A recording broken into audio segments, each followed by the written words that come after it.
two cars collided, and another pregnant woman and I were rushed into the delivery room at the same time. This mother's water has already broken. She needs immediate surgery. Find her family to sign the consent form. Just as I was about to be pushed into the operating room, I hurriedly said, "My husband is busy. I can sign it myself." Before my voice had even faded, another pregnant woman's husband rushed in. "Save her first. Her condition is more severe. She has a heart condition." His face was covered in blood from panic, yet I still recognized him. "Charles. You are my husband. You are my husband.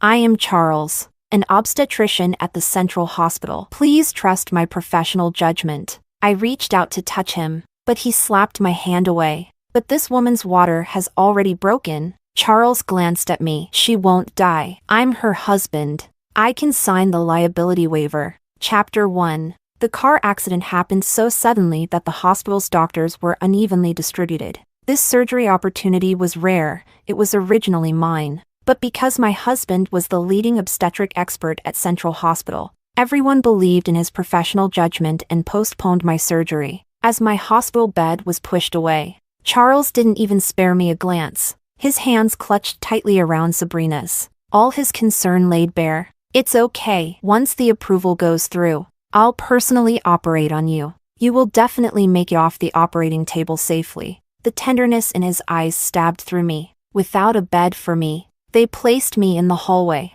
where I watched him pour his love onto another woman. Patients came and went, surrounded by their families. In moments of fear, they had someone to lean on, but I had no one. He walked past me, pausing for a moment, but he didn't turn his head. He left decisively, only leaving behind one unclear sentence. "You won't die. Please trust my professional judgment." I didn't know how long that surgery took. During the wait, I drifted into sleep. When I was finally awakened, a group of medical staff had gathered around me. "The patient is experiencing an acute amniotic fluid embolism. Quickly, contact the blood bank." "Where is Dr. Charles? Get him now. He's the only one in the city who has handled amniotic fluid embolism cases before. We don't have experience." A flurry of hurried footsteps. My bed was swiftly pushed by several male nurses, who comforted me. They told me everything would be okay. They said my husband was the most authoritative obstetrician in the city, that he had successfully treated amniotic fluid embolisms twice, with a 100% success rate. They said that since I was young, healthy, and not a high-risk blood type, my chances of survival were high. The bright white surgical lights shone directly down as everyone anxiously yet methodically reported my vitals. "No, her oxygen levels are dropping too fast. She's failing." "Where is Dr. Charles?" My attending physician was nervous. His hand gripping mine was ice cold. A nurse anxiously said, "Dr. Charles left after finishing Sabrina's surgery.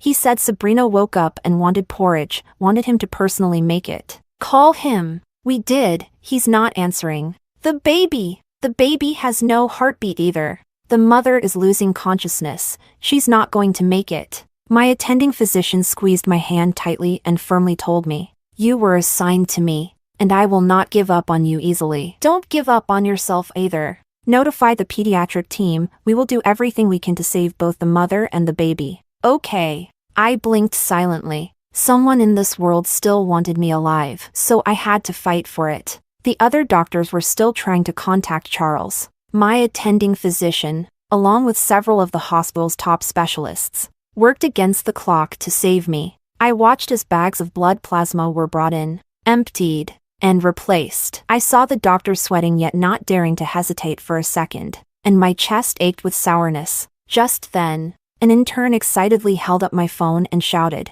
"Dr. Charles is calling the patient." We got through. The call was put on speaker, allowing the entire operating room to hear Charles's voice. On the other end of the line, he sounded urgent yet angry. "Oriana, where did you put your maternity bag? You're not giving birth anytime soon anyway. I need to take it for Sabrina." Chapter 2. I saw my attending physician frown, his expression grim as he handed the tool in his hand to the authoritative doctor beside him. He then walked over to the intern doctor and picked up the sterilized and sealed phone. "Dr. Charles, Your wife has suffered an acute amniotic fluid embolism and is still undergoing emergency treatment. You have experience in this area. Please come to the hospital immediately to assist in saving your wife. Beep, beep, beep. The call was abruptly cut off. You've got to be kidding me. Is he insane? Ignoring his own wife to prepare a maternity kit for someone else's? And they call him an expert? What a joke! He's nothing but a complete scumbag. The voices were so loud that I couldn't help but laugh. Realizing his words might affect me, the attending physician quickly apologized. Under anesthesia, I struggled to move my eyes to indicate that it was fine, because I thought he was absolutely right. But in that moment, despair consumed me, swallowing the last bit of my stubbornness. The patient's blood oxygen levels are dropping rapidly. Notify the blood bank to prepare more plasma immediately. The hospital began urgently coordinating with every hospital in the city to procure more plasma. The news of a patient suffering from an amniotic fluid embolism quickly spread across the medical community. It even made its way onto news broadcasts. At that moment, the central hospital finally sent over a doctor who had previously handled amniotic fluid embolism cases. As soon as he entered, he exclaimed, "What a coincidence! Dr. Charles's wife is giving birth at our hospital right now. I happened to come over for a visit and ran into this situation, so I quickly applied to help out." Dr. Charles's wife? My attending physician instinctively looked at me. Meanwhile, Charles's colleague, who had assisted him in handling several amniotic fluid embolism cases before, remained calm. Upon arriving, they managed to stabilize the situation, and as my vitals gradually returned to normal, the tense atmosphere eased, and they even started chatting. When I arrived, I saw that the neonatal department had successfully resuscitated the baby, a chubby little boy. But I kept calling for the father, and no one came. Is this a single mother situation? The attending physician cleared his throat twice, but the man didn't seem to notice anything wrong. Now that I think about it, it's strange. Dr. Charles's wife is in room 303, but he didn't come to help. He's supposed to be an expert in this field. Could it be that he refused this life-saving opportunity because he was too worried about his wife giving birth? As he spoke, an intern finally lost patience and blurted out, "Dr. Lee, the woman lying right in front of you is Dr. Charles's wife, Oriana." Dr. Lee chuckled. "You kids always joke around. I've worked with Charles for so long, I know exactly who his wife is. It's Sabrina, not Oriana. We're screwed." The attending physician watched as my previously stable vitals plummeted once again. He immediately turned to Dr. Lee in panic. "Why would we lie to you? This is Charles's wife. He admitted it himself. The patient had at least a little will to live before, but now she's practically given up."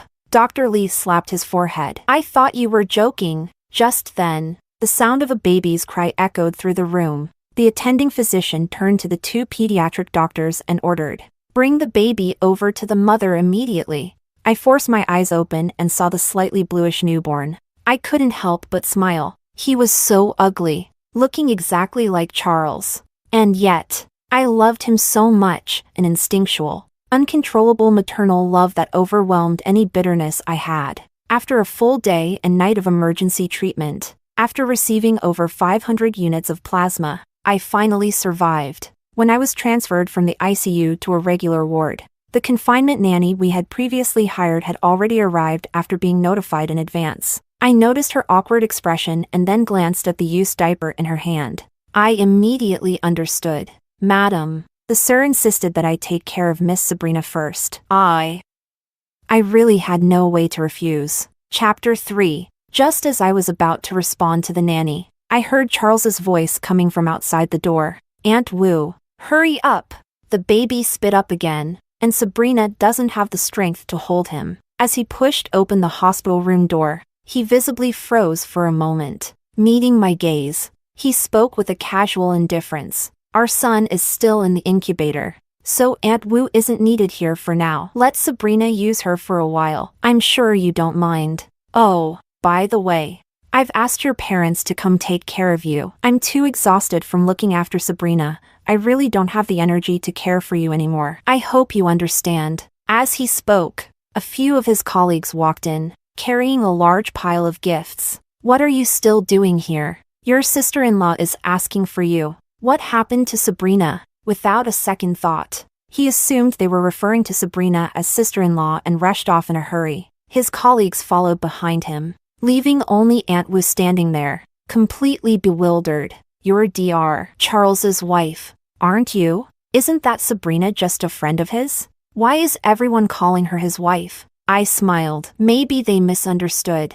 Aunt Wu threw down the towel in frustration. "Does he not have a mouth? If it's a misunderstanding, why doesn't he clarify it? I think Dr. Charles is just a two-faced liar, happy to let everyone believe Sabrina is his wife. Even someone who barely knew Charles could see right through him. Sabrina was the unattainable goddess from his school days, the one he never had the courage to confess to but made sure everyone knew he was infatuated with. If I hadn't accompanied him to a school reunion once, I wouldn't have known that someone as proud as Charles could also lower himself to such an embarrassing degree. Whenever he faced Sabrina, he would always lower his head. At that reunion, one of his old roommates joked with the newly divorced Sabrina. "Sabrina, you really had bad luck. If you had just agreed to Charles's confession back then, you'd be the wife of the renowned Dr. Charles from the Central Hospital now. It wouldn't have been someone else's turn. And that someone else, me, was sitting right there, quietly eating my steak.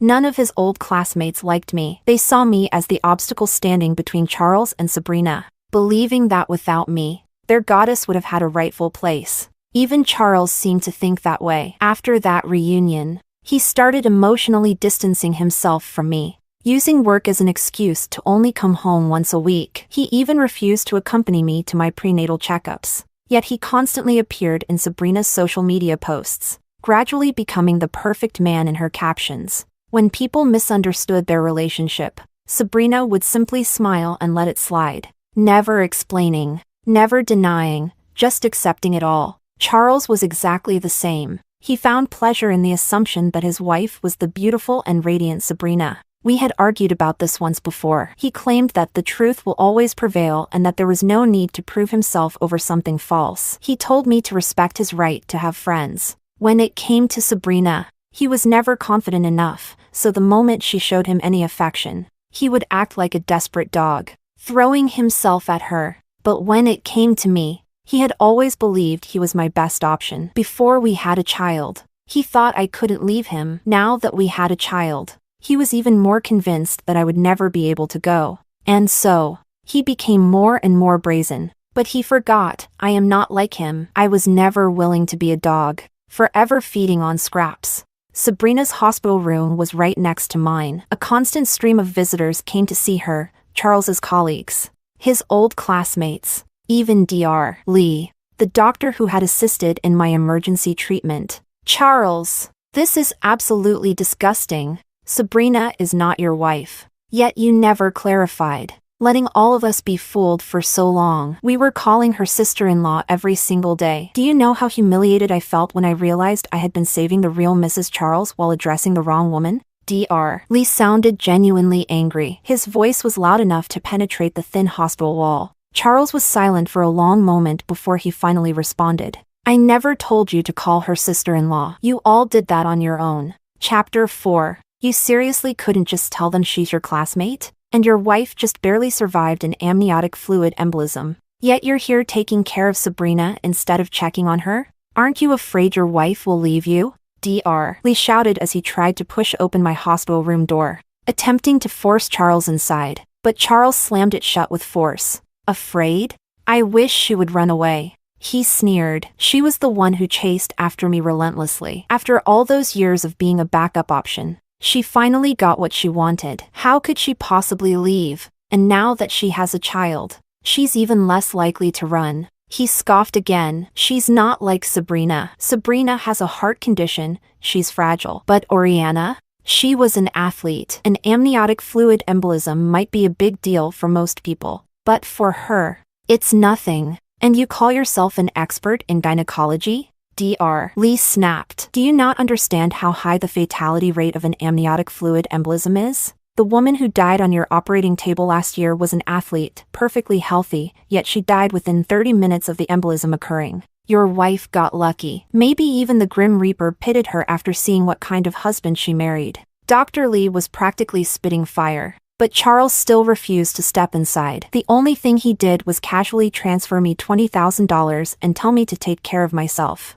I blocked him and deleted every single contact method I had for him. That night, just before I fell asleep, my attending physician informed me that since I was recovering well, reporters from the city wanted to interview me. After all, surviving an amniotic fluid embolism, one of the deadliest complications in childbirth, was extremely rare. Don't worry. The interview will be brief. The directors from Central Hospital and a few other major hospitals will also be conducting a postnatal consultation. This could be a good opportunity for you. All right.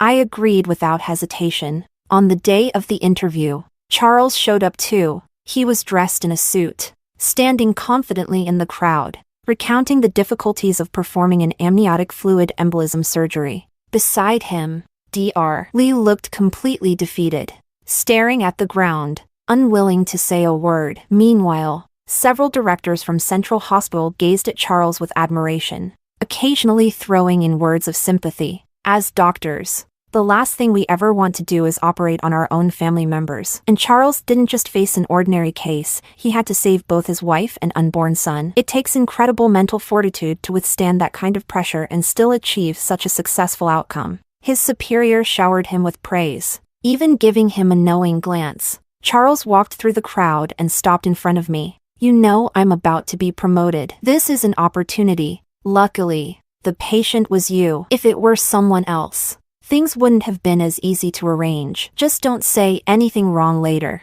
All right? Make sure to say that I was the one who performed the surgery. It had nothing to do with anyone else. The rest has already been taken care of by my superiors. Like always. He reached out to ruffle my hair, but after realizing I hadn't washed it since giving birth, he wiped his hand in disgust. The interview began. My attending physician arrived late, only to be blocked outside by Central Hospital staff. A reporter thrust a microphone in front of me. Ma'am, after this near-death experience, what would you like to say most? I took a moment to reflect, then held the microphone firmly. I want to thank the doctors who never gave up on me. The ones who stood by me even when I was about to give up on myself. Sensing an emerging headline, the reporter glanced at both Charles and me. Which doctor are you most grateful for? I noticed Dr. Lee was already preparing to leave, so I quickly pointed toward the entrance. My attending physician and all cameras turned toward Charles. He was ready,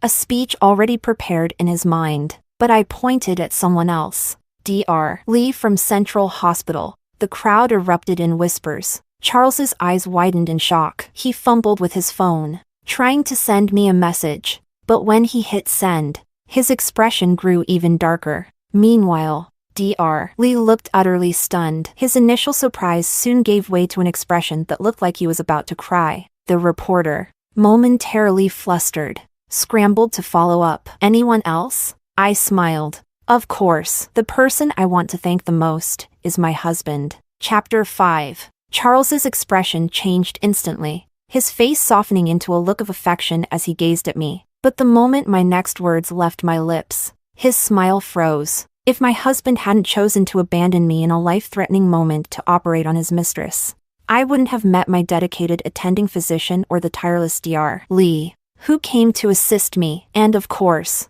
I must also thank my husband's goddess, Sabrina. If not for her, I wouldn't have known that, in my husband's eyes, an amniotic fluid embolism is just a minor surgery. Nothing to be afraid of. Sabrina, standing outside and watching everything unfold, turned deathly pale. Charles's superiors immediately halted the interview.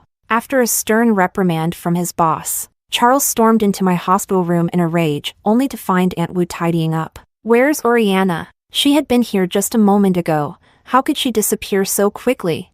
Aunt Wu scoffed. Her parents arranged for her to stay at a private postpartum care center. They just picked her up. She just left on her own? After what she did to Sabrina, she should have taken responsibility and arranged for her to go too. He pulled out his phone and tried calling me, only to realize he had been blocked on every platform. Frustrated, he called my parents instead. My parents had divorced when I was very young, and neither had been particularly involved in my upbringing. The only time they had ever actively taken an interest in my life was when I had been desperately chasing after Charles. Back then, My father had been one of Charles's professors. Seeing how determined I was, he had helped create opportunities for me, but he never seemed particularly fond of me. Even Charles had asked about it once. I had told him the truth. My father had always favored boys. From the moment I was born, he had never liked me. Charles had seemed thoughtful about that. After we got married, my father had treated Charles exceptionally well, using every resource at his disposal to support him. When Charles was in a good mood and had a bit to drink, he would even mock me. "Oriana, you're such a pitiful thing. Neither your dad nor your mom cares about you. Your father truly does favor boys. He'd rather dote on me than on you." At the time, I had believed him. After all, ever since my marriage, my father had contacted me far more frequently than before. He was constantly praising Charles in front of me, and whenever Charles needed something, my father would drop everything to help him. This had emboldened Charles, making him believe he was part of our family, someone who could make demands with a sense of entitlement. As soon as my father picked up the phone, Charles spoke with authority. "Dad, Oriana went too far. You heard what she said during that live interview, right? It's damaging my reputation and Sabrina's as well. I heard you and Mom took her to a private postpartum center. My friend just gave birth too. Why don't you use your connections to get her admitted as well?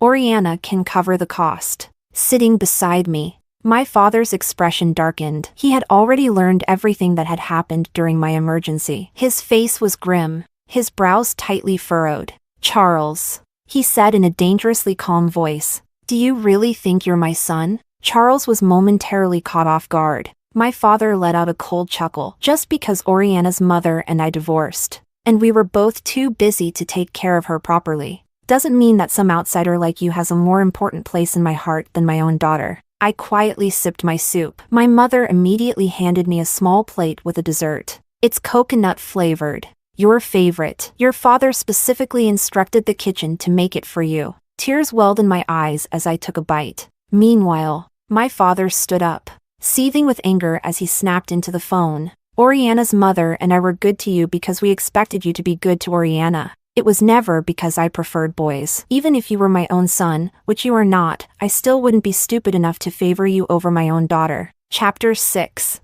My father angrily hung up the phone. "I don't know what kind of blind delusion made you insist on being with Charles in the first place, but look where that got you." My mother elbowed him sharply. "Our daughter is already suffering, and you're just adding fuel to the fire. She barely survived this time. If anything had happened to her, I wouldn't have let Charles get away with it." The two of them bickered back and forth while I sat there, staring at my child, lost in thought. Then my father turned to me, his voice firm. "As soon as your postpartum period is over, divorce him. You can't stay with a man like that. It's already done." Both my parents froze, staring at me in shock. I had already divorced him. Last month, Charles had forced me into it. It happened after I went for a prenatal checkup alone and ran into him and Sabrina. He was holding her belly with such tenderness, analyzing her ultrasound with a soft smile, telling her that the baby was a girl, adorable and healthy.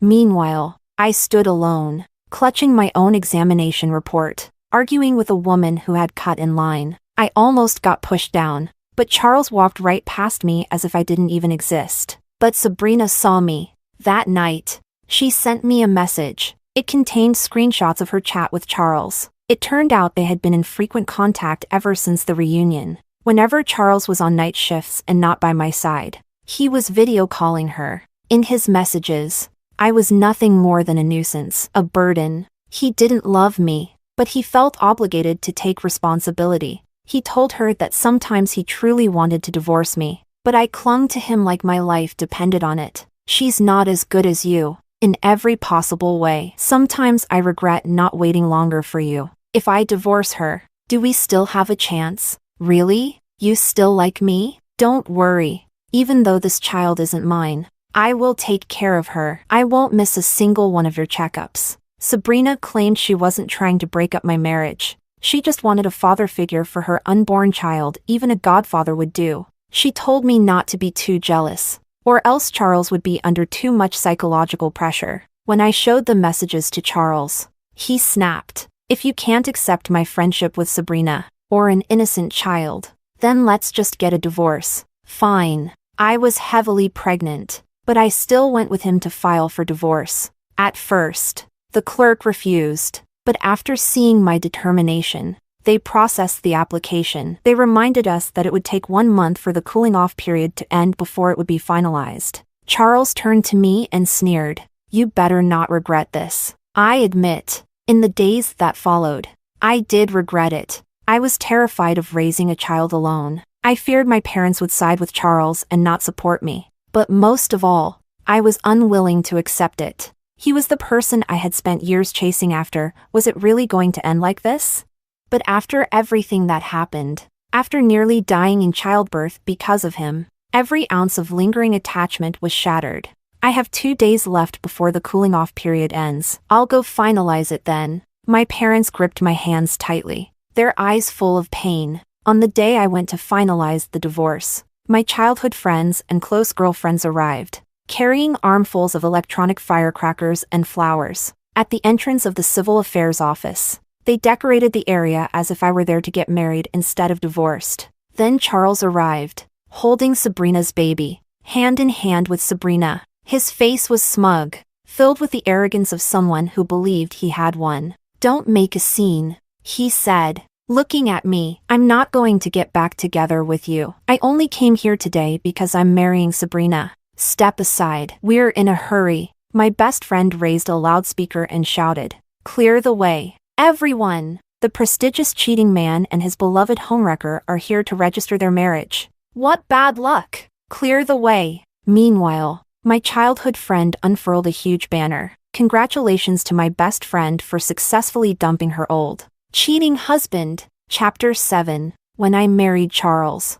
I had really wanted him to fit into my social circle. I brought him along to our gatherings, hoping he'd blend in, but every single time, he had something critical to say about my friends. He thought they were too immature and claimed he just couldn't get along with them. Eventually, even when I went out alone to see my friends, he would call me repeatedly, demanding I come home. He said it was because he didn't want me to be negatively influenced by them. But I knew the truth. He was 5 years older than me. Whenever he entered my social circle, he felt insecure. Being around a group of young, attractive men made him spiral into self-doubt. Back then, I sympathized with his insecurities. Over time, I gradually distanced myself from my friends, but I never cut them off completely. Instead, I made a private account to keep in touch, venting about Charles from time to time. So when I announced my divorce, my friends were ecstatic. They flooded me with messages,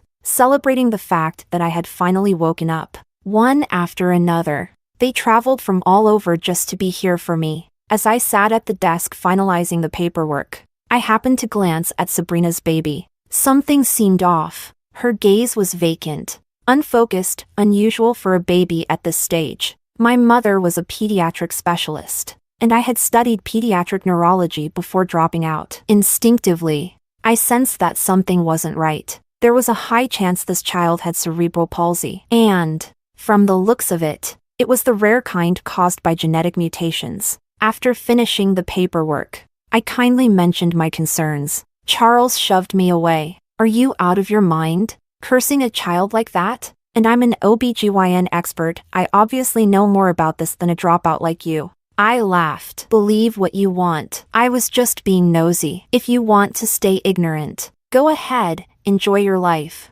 without the burden of being his wife." It felt like my old self had returned. We even stayed to watch Charles and Sabrina register their marriage. I stood on the sidelines, utterly indifferent. My childhood friend chuckled. "Your ex-husband is so excited his hands are shaking. He finally got to marry his goddess." There was a hint of mockery in her tone. I had a feeling she knew something I didn't. After all, she was a lawyer. Sabrina's ex-husband had been a well-known self-made businessman, but their divorce had been anything but amicable. Rumor had it that Sabrina had been kicked out with nothing. She had claimed it was because her husband had cheated, and she was too naive to fight back. She said the mistress and her ex-husband had secretly transferred all the marital assets, leaving her with nothing. I asked my friend about it. She burst into laughter. "You actually believe Sabrina was some innocent little angel? That woman cheated on her husband with 3 different men in a single year. He forgave her again and again until he finally had enough.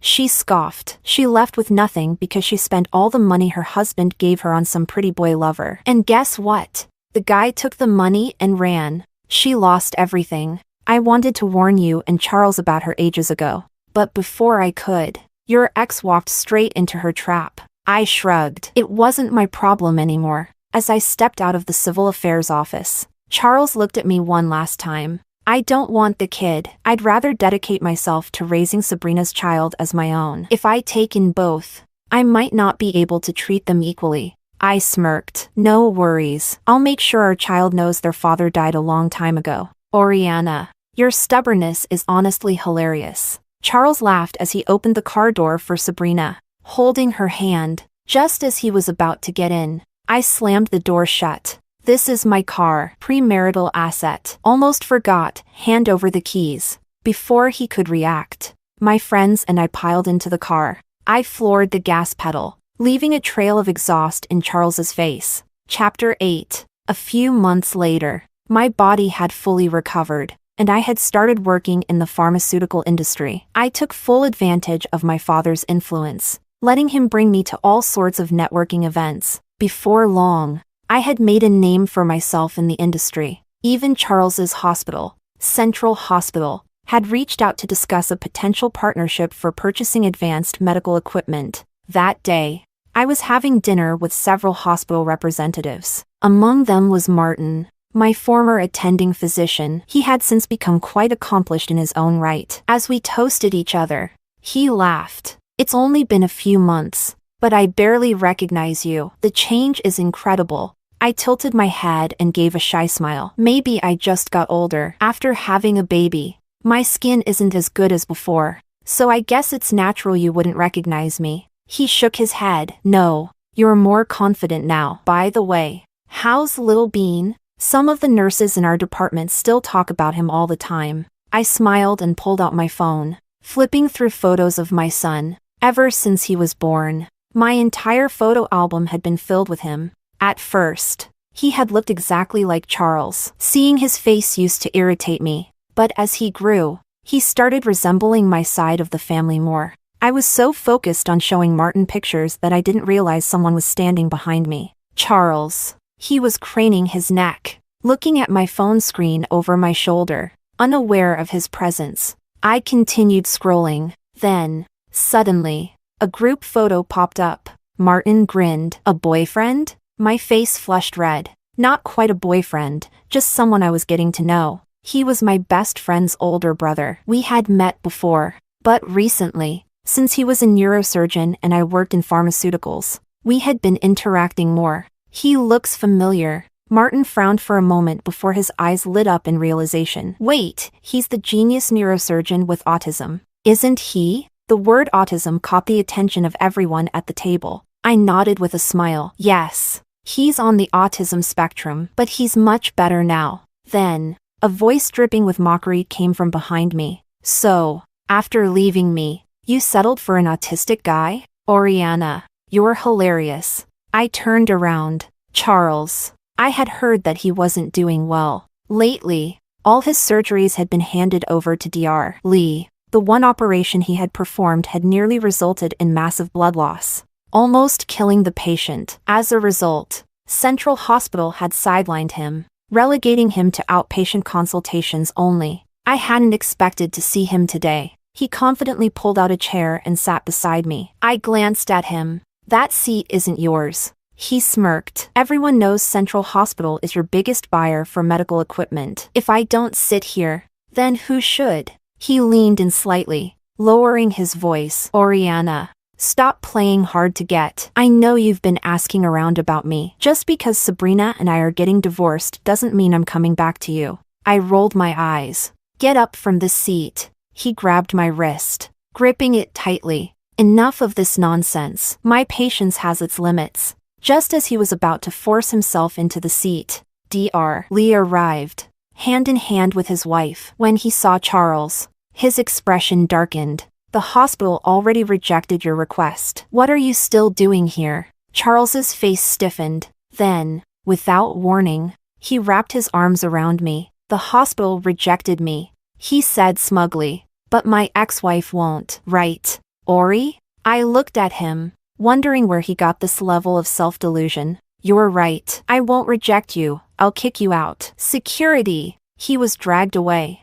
staring at me in utter disbelief. Oriana, you're going to regret this. I ignored him. After settling back into my seat, Mrs. Lee handed me a business card. Oriana, thank you so much for speaking highly of my husband in front of his superiors. He's been given so many opportunities because of you. I own a beauty clinic. Feel free to come anytime. No charge. I accepted the card with a smile. It was only then that I realized my father must have put in a good word for Dr. Lee. After Charles was escorted out, the rest of the evening went smoothly. The deal was finalized, and I planned to celebrate with my best friend over drinks. But as soon as I stepped out of the hotel, I saw Sabrina. Chapter 9. She was getting along quite well with a small-time actor, her face still flushed. I watched them enter the elevator. Just as the doors were about to close, Sabrina happened to meet my gaze. For a moment, she looked panicked. But what did it have to do with me?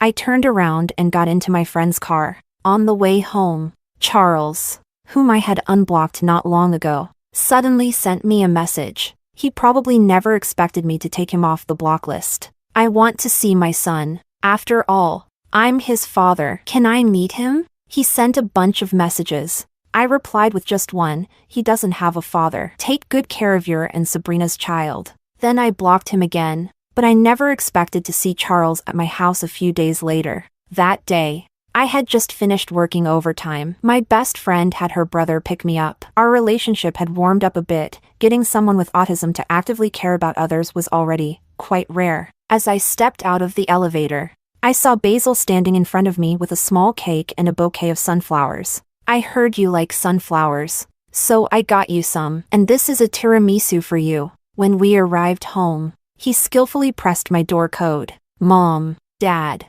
Basil's here for dinner. As I spoke, I noticed Charles sitting on the sofa. He looked stunned as he saw Basil and me holding hands. Basil wasn't very familiar with Charles. When he saw him, he instinctively greeted him politely and naturally placed the flowers in my room. Auntie, let me help you. My mom walked out of the kitchen. Forget it. Your hands are too precious. Just wait and eat. She glanced at Charles. Are you done talking? Dinner is ready. Charles got up and walked straight to the seat where he used to sit whenever he had dinner at our house. My parents were both shocked. We never said you could stay for dinner. My dad said bluntly. I meant that if you're done talking, leave now and don't delay our meal. My dad went straight to open the door. I'll find someone to help with the child's situation. It's getting dark. If you don't leave now, you won't be able to get a cab. Charles looked at me. Oriana, can we talk? I shook my head. There's nothing to talk about.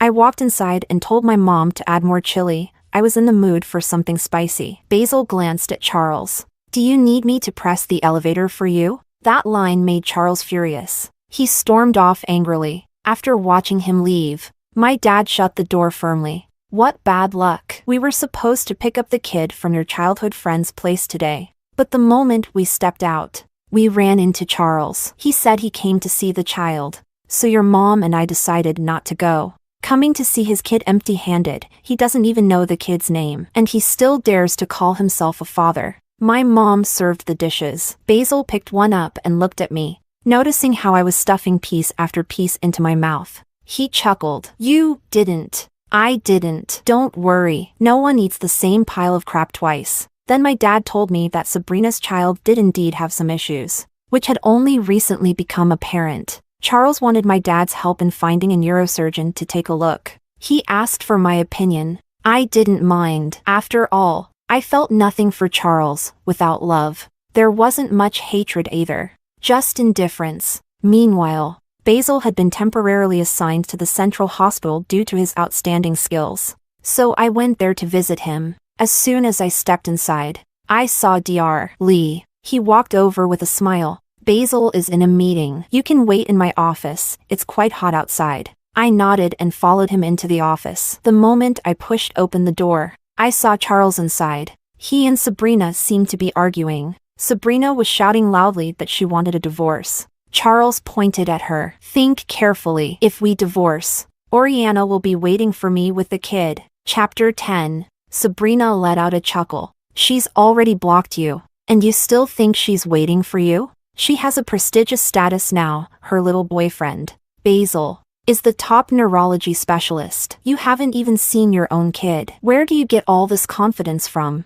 Charles smirked. She can't live without me. She's only with Basil to spite me, to make me come back. You're overthinking it. I smiled as I pushed the door open and walked in with Dr. Lee. The two of us sat down and chatted as if the other two weren't even there. I got your engagement invitation with Basil. I'll definitely bring my wife along. It's my honor. Basil always tells me how much you take care of him at the hospital. You know he's a bit autistic and doesn't have many friends. Thank you for looking after him. Dr. Lee nodded with a smile. Charles suddenly grabbed my wrist. Oriana, I'm about to finalize my divorce. Once that's done, we can get remarried. Don't marry that autistic guy.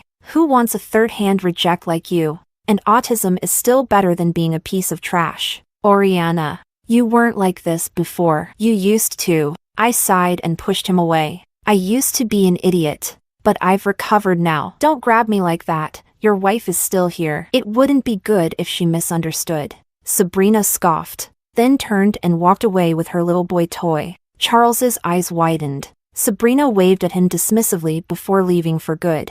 After that day, Charles went crazy trying to reconcile with me. He waited outside my apartment every day. One day, he was still there. Even as heavy rain poured down, he refused to leave. When I went downstairs with an umbrella, Basil, looking a little nervous, asked, "Should I make him some hot water?" I shook my head. When Charles saw me coming, his voice choked up. I knew it. I knew you wouldn't be so heartless. You still have feelings for me. I laughed. You're overthinking it. My fiancé's birthday is today. I ordered a cake and just came down to pick it up.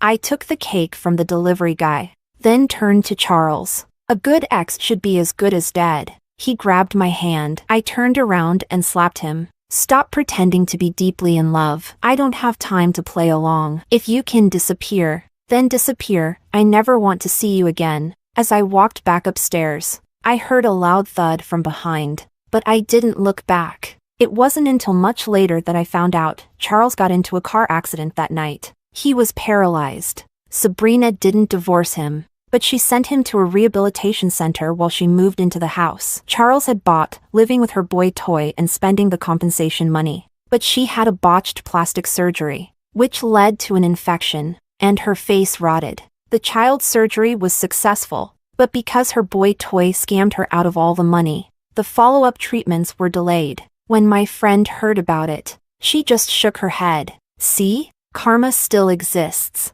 Then, my childhood friend held up my wedding dress and looked at me. A black wedding dress? Your fiancé really has a unique taste. I shook my head with a smile. The idea of wearing black to my wedding was mine. Basil had just nodded in agreement. The only time he ever objected to me was when I once said I loved him so much I could even have his children. It was just a figure of speech, after all. I had experienced an amniotic fluid embolism before, and giving birth again would be a huge risk for me. But the moment I said it, he covered my mouth. He told me he didn't need that. As a doctor, he knew very well what kind of danger a woman who had experienced an amniotic fluid embolism would face if she got pregnant again. I don't need you to have children for me. I just need you to live well and be your happiest self. After we got married, aside from his autism, everything about him was perfect. He loved me dearly. Though I had been through so much, I finally welcomed my rebirth. The past was beyond my control, but the future was full of possibilities.